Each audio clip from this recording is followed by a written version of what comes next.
Hello friends, welcome to home food zone.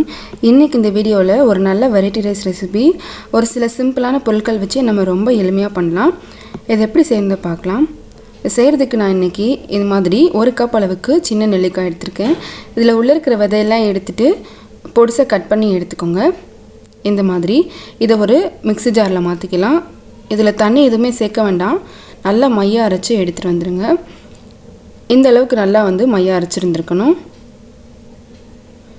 இப்போ நம்ம செய்ய ஆரம்பிக்கலாம். செய்கிறதுக்கு ஒரு பேன் சூடு பண்ணிக்கோங்க. இதில் 2 டேபிள் ஸ்பூன் அளவுக்கு எண்ணெய் சேர்த்துக்கலாம்.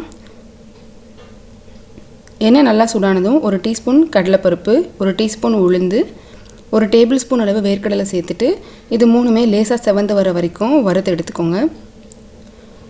ஓரளவு செவந்ததும் இதில் ஒரு 1/2 டீஸ்பூன் கடுகு, ஒரு 1/4 டீஸ்பூன் மிளகு சேர்த்துட்டு கடுகு நல்லா பொரிஞ்சு வரட்டும். இப்போ இது கூட ஒரு மீடியம் சைஸ் வெங்காயம் பொடிசை நறுக்குனது, 6லேருந்து 7 பல் பூண்டு, கொஞ்சம் கருவேப்பிலை சேர்த்துட்டு இது எல்லாத்தையுமே சேர்த்து நல்லா வறுத்து எடுத்துக்கலாம். வெங்காயமும் பூண்டும் நல்லா பச்சை வாசனை போய் லேசாக செவந்து வதங்கணும். இப்போ இது கூட 3 பச்சை மிளகாய், 2 காஞ்ச மிளகாய் சேர்த்துக்கலாம். ஒரு தடவை நல்லா கலந்து விட்டுக்கோங்க. மிளகாய் உங்கள் காரத்துக்கு ஏற்ற மாதிரி அட்ஜஸ்ட் பண்ணி நீங்கள் சேர்த்துக்கலாம்.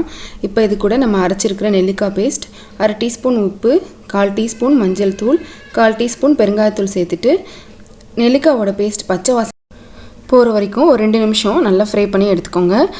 இப்போ இது கூட ஒரு மீடியம் சைஸ் கேரட் இந்த மாதிரி பொடிசை துருவி எடுத்துக்கோங்க. இதே நம்ம உள்ளே சேர்த்துக்கலாம்.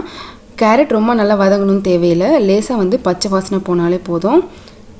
சிம்மில் வச்சு ஒரு 2 நிமிஷத்துக்கு நல்லா வறுத்து எடுத்துக்கோங்க. இது எல்லாமே நல்லா வதங்கினதும் இப்போ இது கூட 2 கப் அளவுக்கு வேக வச்ச சாதம் சேர்த்துக்கலாம். நீங்கள் விருப்பப்பட்டீங்கன்னா சாதம் சேர்க்கும்போது கொஞ்சமாக மிளகுத்தூள் கூட சேர்த்து நல்லா கலந்துக்கலாம். இப்போ இது எல்லாத்தையுமே சேர்த்து நல்லா கலந்து விட்டுக்கோங்க. சாதத்தோட மசாலா பேஸ்ட்டால் நல்லா மிக்ஸ் ஆகணும். அவ்வளவுதான்.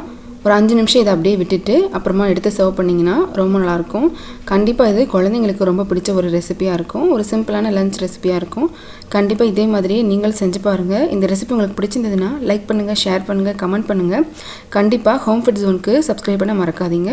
இதே போல் நான் நல்ல ரெசிபியோட நாளைக்கு உங்களை மீட் பண்ணுறேன். அது வரைக்கும் பாய்.